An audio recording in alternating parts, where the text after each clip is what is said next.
Toute l'Église n'est pas l'épouse de Christ, seuls les préparés seront enlevés. Beaucoup pensent que toute l'Église représente l'épouse de Christ, mais la Bible nous enseigne que seuls ceux qui se sont préparés seront dignes de l'enlèvement.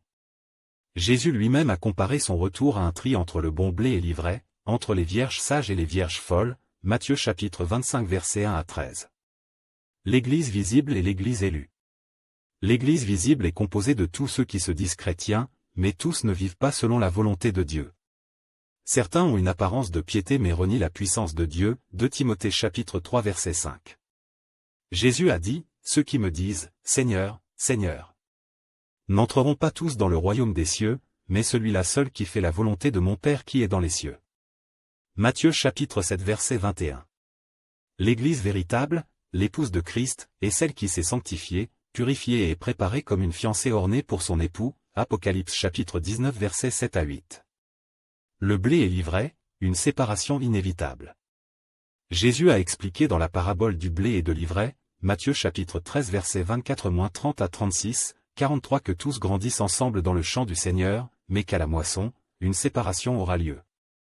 Le bon blé, représentant les véritables disciples, sera rassemblé dans le grenier céleste. L'ivraie, ceux qui n'ont pas produit les fruits du royaume, sera brûlé. De même, au moment de l'enlèvement, tous les croyants ne partiront pas. Seuls ceux qui auront persévéré dans la foi, gardé leurs vêtements purs et vécu en attente du retour de Jésus seront pris, Luc 21h36, Hébreux 12h14. Les vierges sages et folles, l'huile du Saint-Esprit. Dans Matthieu chapitre 25, Jésus raconte l'histoire de 10 vierges attendant l'époux. 5 étaient sages et avaient pris de l'huile, le Saint-Esprit, la sanctification, une relation intime avec Dieu. 5 étaient folles, ayant négligé leur préparation. Quand l'époux est arrivé, seuls les sages sont entrés aux noces. Les autres sont restés dehors. Cela nous montre que tous ceux qui se disent chrétiens ne feront pas partie de l'épouse. Se préparer pour être enlevés. L'enlèvement ne sera pas pour une église tiède ou mondaine, mais pour une église pure et sans tache, Éphésiens chapitre 5 verset 27.